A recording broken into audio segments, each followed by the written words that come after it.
2019-20 ಸಂದರ್ಭದಲ್ಲಿ ಕೋವಿಡ್-19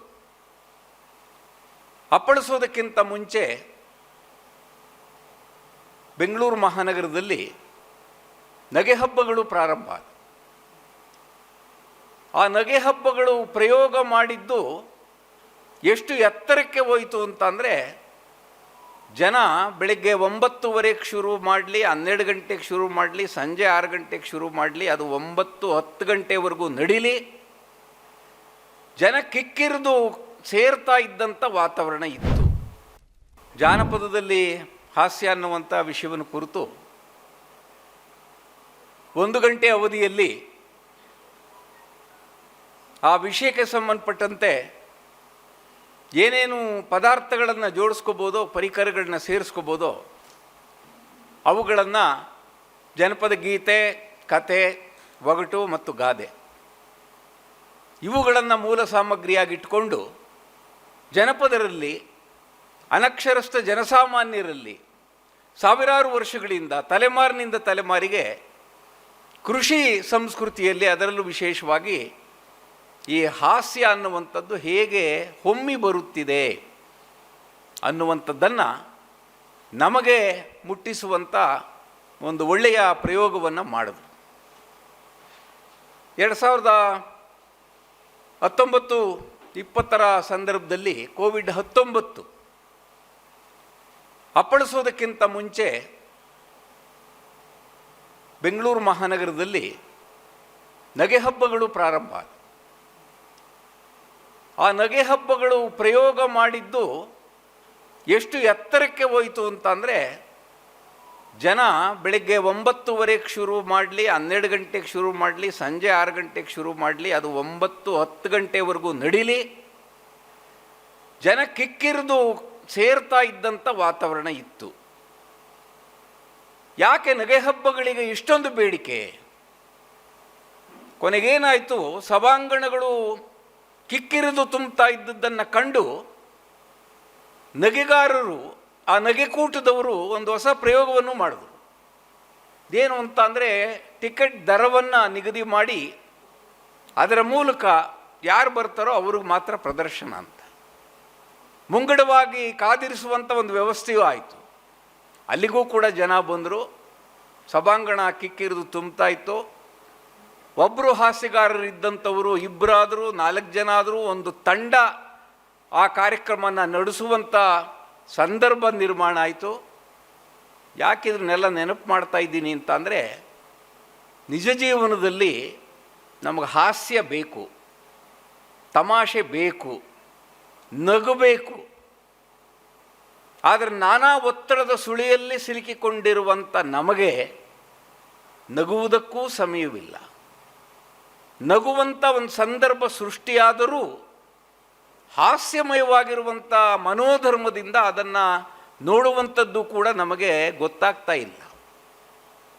ನೋಡಿ, ಜನಪದರ ಹಾಸ್ಯ ಅಂತ ಅಂದರೆ ಇವತ್ತೇನೇನು ಸಿನಿಮಾಗಳಲ್ಲಿ, ನಾಟಕಗಳಲ್ಲಿ, ಬೇರೆ ಬೇರೆ ಕಡೆ ಹಾಸ್ಯವನ್ನು ನಾವು ನೋಡ್ತಾ ಇದ್ದೀವೋ, ಇದೆಲ್ಲಕ್ಕೂ ಮೂಲದಲ್ಲಿರುವಂಥದ್ದೇ ಜಾನಪದರಲ್ಲಿ, ಜಾನಪದ ಜಗತ್ತಿನಲ್ಲಿ ಭಾಳ ಸಹಜವಾಗಿ ಉಕ್ಕಿ ಬರುತ್ತಿದ್ದಂಥ ಹಾಸ್ಯವೇ ಇದಕ್ಕೆಲ್ಲಕ್ಕೂ ಕೂಡ ತಳಹದಿ. PM ಶ್ರೀಕಂಠಯ್ಯನವರು ಅದನ್ನೇ ಭಾಳ ಸ್ಪಷ್ಟವಾಗಿ ಹೇಳಿದ್ದಾರೆ. ಜನಪದರ ಮಾತುಗಳೇನಿದೆ ಅಂದರೆ, ಜನವಾಣಿ ಬೇರು, ಕವಿವಾಣಿ ಹೂವು. ಜನವಾಣಿ ಅಂದರೆ ಜನಪದರು, ಜನಸಾಮಾನ್ಯರು, ಕೃಷಿ ಸಂಸ್ಕೃತಿಯಲ್ಲಿದ್ದಂಥ ಅನಕ್ಷರಸ್ಥರು. ಅವರು ಏನೇನನ್ನು ಕಟ್ಟಿದ್ರೋ, ಏನೇನನ್ನು ಅನುಭವಿಸಿದ್ರೋ ಅದನ್ನೆಲ್ಲವನ್ನೂ ಕೂಡ ಹಂಚಿಕೊಂಡ್ರೋ, ಅದು ತಲೆಮಾರುಗಳಿಂದ ಸಾಗಿ ಬರ್ತಾ ಬರ್ತಾ ಇತ್ತೀಚಿನ ದಿವಸಗಳಲ್ಲಿ ನಾವು ಅದರಲ್ಲಿ ಬೇರೆ ಬೇರೆ ಪ್ರಯೋಗಗಳನ್ನು ಮಾಡ್ತಾ ಇದ್ದೀವಿ.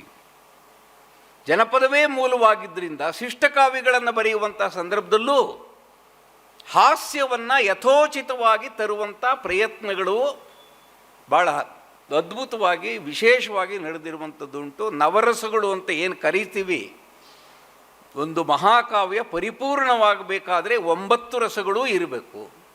ವೀರ, ಕರುಣ, ಅದ್ಭುತ, ಶೃಂಗಾರ ಇತ್ಯಾದಿಗಳೆಲ್ಲ ಏನೇನಿವೆ ಇವುಗಳ ಜೊತೆಗೆ ಹಾಸ್ಯವೂ ಬೇಕು.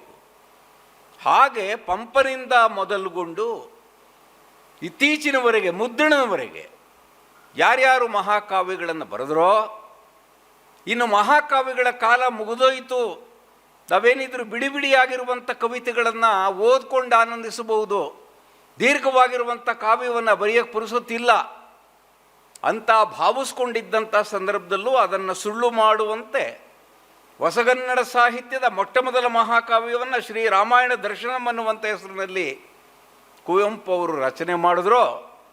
ಅಲ್ಲೂ ಕೂಡ ನವರಸಗಳನ್ನು ಅಲ್ಲಿ ತುಂಬಿ ಹಾಸ್ಯರಸವೂ ಕೂಡ ಹೊಮ್ಮುವಂತೆ ಮಾಡಿದ್ದಾರೆ. ರಾಮ ಸೀತೆ ಲಕ್ಷ್ಮಣರ ನಡುವೆ ಈ ಹಾಸ್ಯ ಅನ್ನುವಂಥದ್ದು ಹೇಗೆ ಸಹಜವಾಗಿ ಬಿಚ್ಚಿಕೊಳ್ತದೆ ಎನ್ನುವಂಥದ್ದನ್ನು ತೋರಿಸುವಂಥ ಪ್ರಯತ್ನದಲ್ಲೂ ಕೂಡ ಅವರು ಯಶಸ್ವಿಯಾಗಿದ್ದಾರೆ. ಇದನ್ನೆಲ್ಲ ಯಾಕೆ ಹೇಳ್ತಿದ್ದೀವಿ ಅಂತ ಅಂದರೆ, ಜಾನಪದ ಜಗತ್ತಿನಿಂದ ಎದ್ದು ಬಂದಂತಹ ಈ ಹಾಸ್ಯ ನಮ್ಮ ಬದುಕಿನ ಬೇರೆ ಬೇರೆ ಮಗ್ಗಲುಗಳನ್ನು ತಾಕಿರುವಂಥದ್ದು. ಡಿ ವಿ ಗುಂಡಪ್ಪನವರು ಅವರದನ್ನು ಗುರುತಿಸ್ತಾರೆ, ನಗುವು ಸಹಜದ ಧರ್ಮ, ನಗಿಸುವುದು ಪರಧರ್ಮ. ಅನೇಕ ಸಾರಿ ಪುಟ್ಟ ಮಕ್ಕಳನ್ನು, ಎಳೆಯ ಕಂದಮ್ಮಗಳನ್ನು, ಇನ್ನು ತೊದಲು ನುಡಿಯನ್ನೂ ಆಡದೇ ಇರುವಂಥ ಮಕ್ಕಳು ಮಲ್ಕೊಂಡಿರುವಂಥ ಸಂದರ್ಭದಲ್ಲಿ, ನಿದ್ರಿಸುತ್ತಿರುವಂಥ ಸಂದರ್ಭದಲ್ಲಿ ಏನೇನೋ ಭಾವನೆಗಳು ಆ ಮುದ್ದು ಮುಖದ ಮೇಲೆ ಓಲಾಡ್ತಾ ಇರ್ತವೆ. ಕೆಲವು ಸಾರಿ ಕೋಪಗೊಂಡಂತೆ, ಕೆಲವು ಸಾರಿ ದುಃಖ ಪಡುತ್ತಿರುವಂತೆ, ಇನ್ನೂ ಕೆಲವು ಸಾರಿ ತಮ್ಮಷ್ಟಕ್ಕೆ ತಾವೇ ನಗುತ್ತಿರುವಂತೆ.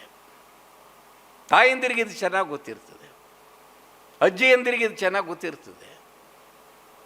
ಆ ಮಕ್ಕಳ ಜೊತೆಯಲ್ಲಿ ಕಾಲ ಕಳೀತಿರುವಂಥ ಯಾವ ಶಕ್ತಿ ಇನ್ನೂ ತೊದಲು ನುಡಿಗಳನ್ನೂ ಆಡದ ಹಾಸ್ಯವೆಂದರೆ ಏನು, ತಮಾಷೆ ಎಂದರೆ ಏನು, ನಗು ಅಂದರೆ ಏನು, ಯಾವಾಗ ನಗಬೇಕು, ಹೇಗೆ ನಗಬೇಕು, ಇದು ಗೊತ್ತಿಲ್ಲದೆ ಇರುವಂಥ ಮಕ್ಕಳೂ ಕೂಡ ತಮ್ಮಷ್ಟಕ್ಕೆ ತಾವು ತಮ್ಮ ಮುಖಭಾವದಲ್ಲಿ ನಗೆಯನ್ನು ತುಳುಕಿಸುತ್ತವಲ್ಲ. ಇದು ಹೇಗೆ ಸಾಧ್ಯ ಆಯಿತು?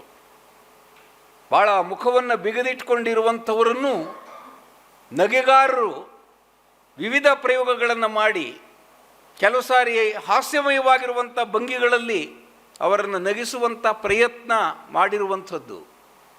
ಕೆಲವು ಕಡೆ ಪಂಥವನ್ನೇ ಕೂಡ ಇಡ್ತಾ ಇದ್ದಿದ್ದು ಉಂಟು. ಇವರು ನೀವು ಏನು ಮಾಡಿದ್ರು, ಎಷ್ಟೇ ತಮಾಷೆ ಮಾಡಿದ್ರು, ಯಾವುದೇ ಮಾತುಗಳನ್ನಾಡಿದ್ರು, ಯಾವುದೇ ಪ್ರಸಂಗಗಳನ್ನು ಹೇಳಿದ್ರು ಇವರು ನಗುವುದಿಲ್ಲ. ಹಾಗೆ ನಗದೇ ಇರುವಂಥವ್ರನ್ನ ನೀವು ನಗಿಸಿದ್ದಾದರೆ ನಿಮಗೆ ಇಷ್ಟು ಹಣವನ್ನು ಬಹುಮಾನವಾಗಿ ಕೊಡಲಾಗುತ್ತದೆ, ವಿಶೇಷವಾದಂಥ ಪ್ರಶಸ್ತಿಯನ್ನು ನಗಿಸಿ ನೋಡು ಅಂದರೆ, ನಗಲಾರದೇ ಇರುವಂಥವರನ್ನು ನಗಿಸೋದಕ್ಕೆ ಸಾಧ್ಯವೇ ಇಲ್ಲ, ನಾನು ನಗುವುದಿಲ್ಲ ಅಂತ ತೀರ್ಮಾನ ಮಾಡಿಕೊಂಡಿರೋರನ್ನು ನಗಿಸೋಕ್ಕೆ ಏನೆಲ್ಲ ರೀತಿಯ ಪ್ರಯತ್ನಗಳನ್ನು ಮಾಡ್ತಾರೋ ಅದರಿಂದ ಪ್ರೇಕ್ಷಕರಾಗಿರುವಂಥವ್ರು ನಗ್ತಾರೆ. ಆದರೆ ಯಾರನ್ನು ನಗಿಸಬೇಕೋ ಅವರು ಅಷ್ಟು ಸುಲಭವಾಗಿ ನಗುವುದಿಲ್ಲ. ಅಂದರೆ ನಗೆಯನ್ನು ಕಾಣಿಸೋದಕ್ಕೆ, ನಗೆಯನ್ನು ಉಕ್ಸೋದಕ್ಕೆ, ನಗೆಯ ಮೂಲಕ ನಮ್ಮ ಒತ್ತಡದಿಂದ ಪಾರಾಗೋದಕ್ಕೆ, ಎಲ್ಲವನ್ನೂ ಮರೆಯುವುದಕ್ಕೆ, ಕೆಲವು ಸಾರಿ ಮೈ ಮರೆಯುವುದಕ್ಕೆ ಪ್ರಯತ್ನ ನಿರಂತರವಾಗಿ ನಡೀತಾ ಇರುವಂಥದ್ದು ನೋಡಿದ್ವಿ. ನಮ್ಮ ಧಾರಾವಾಹಿಗಳಲ್ಲಿ, ನಮ್ಮ ಸಿನಿಮಾಗಳಲ್ಲಿ, ನಮ್ಮ ನಾಟಕಗಳಲ್ಲಿ ಹಾಸ್ಯ ಅನ್ನುವಂಥದ್ದು ಎಷ್ಟು ಮುಖ್ಯ. ಇವತ್ತಿನ ಸಿನಿಮಾಗಳಲ್ಲಿ ಹಾಸ್ಯ ಅನ್ನುವಂಥದ್ದು ಅಪಹಾಸ್ಯದ ಮಟ್ಟಕ್ಕೆ ಹೋಗಿದೆ. ಹಾಸ್ಯ ಅನ್ನುವಂಥದ್ದನ್ನು ಕಪಿಚೇಷ್ಟೆಗಳ ಮೂಲಕ ಅಭಿವ್ಯಕ್ತಿಸುವುದಾಗಿದೆ. ಕೆಲವು ಸಾರಿ ಅಶ್ಲೀಲವಾದಂಥ ಸಂಭಾಷಣೆಗಳನ್ನು ಹೊರಹಾಕುವುದಾಗಿದೆ. ಈಗ ಹಾಸ್ಯ ಕೆಟ್ಟಿದೆ. ಆದರೆ ಇದರ ನಡುವೆಯೇ ನವಿರಾದ, ನಕ್ಕು ಮನಸ್ಸನ್ನು ಹಗುರಾಗಿಸುವಂಥ ಹಾಸ್ಯವೂ ಕೂಡ ಇತ್ತು. ಅದು ಈಗಲೂ ಅಲ್ಲಲ್ಲಿ ಪ್ರಯೋಗ ಆಗ್ತಾ ಇದೆ. ಅದು ಸಾಹಿತ್ಯದಲ್ಲೂ ಇರಬಹುದು, ಸಂಗೀತದಲ್ಲೂ ಇರಬಹುದು, ಸಿನಿಮಾದಲ್ಲೂ ಇರಬಹುದು, ನಾಟಕದಲ್ಲೂ ಇರಬಹುದು. ಇವುಗಳನ್ನೆಲ್ಲವನ್ನೂ ನಾವು ದೃಷ್ಟಿಯಲ್ಲಿಟ್ಕೊಂಡು ಜಾನಪದ ಲೋಕದಲ್ಲಿ ಕರ್ನಾಟಕ ಜಾನಪದ ಟ್ರಸ್ಟ್ನಲ್ಲಿ ಸಂರಕ್ಷಕರಾಗಿ, ಕ್ಯೂರೇಟರ್ ಆಗಿ ಕೆಲಸ ಮಾಡ್ತಾ ಇರುವಂಥ, ಜಾನಪದ ಕ್ಷೇತ್ರ ಕಾರ್ಯವನ್ನು ಮಾಡ್ತಾ, ಸಂಶೋಧನೆಯಲ್ಲಿ ತೊಡಗಿಸ್ತಾ, ಜಾನಪದ ವಿದ್ಯಾರ್ಥಿಗಳಿಗೆ ಪಾಠ ಬೋಧನೆಯನ್ನು ಮಾಡ್ತಾ, ಈ ಜಾನಪದದಲ್ಲಿ ಎಲ್ಲೆಲ್ಲಿ ಹಾಸ್ಯ ಇದೆ ಅನ್ನುವಂಥದ್ದನ್ನು ಚೆನ್ನಾಗಿ ಮನನ ಮಾಡಿಕೊಂಡಿರುವಂಥ ರವಿಯವರಿಗೆ ಹಾಸ್ಯ ಬ್ರಹ್ಮ ಟ್ರಸ್ಟ್ ಹಾಸ್ಯವನ್ನು ಕುರಿತೇ ಕಾರ್ಯಕ್ರಮವನ್ನು ಮಾಡಬೇಕು ಅನ್ನುವ ಸೂಚನೆಯನ್ನು ಕೊಟ್ಟಿರುವಾಗ ರವಿಯನ್ನು ನಾವು ಕರೆಸೋಣ ಅಂತ ಕಾರ್ಯದರ್ಶಿಗಳು ಶಾಂತರಾಜ್ ಅವರು ಸೂಚನೆಯನ್ನು ಕೊಟ್ಟರು. ಖಂಡಿತವಾಗಿ ಆಗಬಹುದು, ಅದು ಒಂದು ಪ್ರಯೋಗವನ್ನು ನಾವು ಮಾಡೋಣ ಅಂತ ಹೇಳಿ ರವಿಯವರನ್ನು ಕರೆಸ್ತೋ. ನಾವು 45 ನಿಮಿಷ ಅಂತ ಹೇಳಿದ್ದೋ, ಅವರು ಸಾಕಾಗಲಿಲ್ಲ 1 ಗಂಟೆಗಳ ಕಾಲ ಮುಖ್ಯವಾಗಿ ಗೀತೆ, ಕತೆ, ಒಗಟು ಮತ್ತು ಗಾದೆ, ಜನಪದ ಸಾಹಿತ್ಯದ ಈ ಪ್ರಮುಖವಾಗಿರುವಂಥ 4 ಪ್ರಕಾರಗಳನ್ನು ಇಟ್ಕೊಂಡು ಅಲ್ಲಲ್ಲಿ ನಗೆ ಎನ್ನುವಂಥದ್ದು ಎಲ್ಲಿ ಉಕ್ತದೆ, ನಗೆ ಎಲ್ಲಿ ಅಡಗಿದೆ, ಅದನ್ನು ಹೆಕ್ಕಿ ತೆಗೆದು ನಮ್ಮ ಮುಂದೆ ಇಟ್ಟಿದ್ದಾರೆ. ನಮ್ಮ ಆಹ್ವಾನವನ್ನು ಮನ್ನಿಸಿ ಅವರು ಇಲ್ಲಿವರೆಗೂ ಬಂದು ನಮ್ಮನ್ನೆಲ್ಲ ನಗಿಸುವಂಥ ಈ ಜಾನಪದ ಹಾಸ್ಯವನ್ನು ಕುರಿತ ಉಪಯುಕ್ತವಾಗಿರುವಂಥ ಮಾತುಗಳನ್ನು ಆಡೋದಕ್ಕೋಸ್ಕರ, ಅದಕ್ಕಾಗಿ ಬಿಡುವು ಮಾಡ್ಕೊಂಡು ಬಂದಿದ್ದಕ್ಕೋಸ್ಕರ BM ಶ್ರೀ ಪ್ರತಿಷ್ಠಾನದ ಪರವಾಗಿ ಅವರಿಗೆ ಹೃತ್ಪೂರ್ವಕವಾದಂಥ ಧನ್ಯವಾದಗಳನ್ನು ಹೇಳ್ತೀನಿ. ಮತ್ತು ಈ ಕಾರ್ಯಕ್ರಮದಲ್ಲಿ ನೀವೆಲ್ಲರೂ ಕೂಡ ಇಷ್ಟೊತ್ತು ನಮ್ಮ ಜೊತೆಯಲ್ಲಿ ಇದ್ದು ಈ ಕಾರ್ಯಕ್ರಮದ ಯಶಸ್ಸಿನಲ್ಲಿ ಪಾಲುದಾರರಾಗಿದ್ದಕ್ಕೆ ನಿಮಗೂ ಕೂಡ ಧನ್ಯವಾದಗಳನ್ನು ಅರ್ಪಿಸ್ತೇನೆ.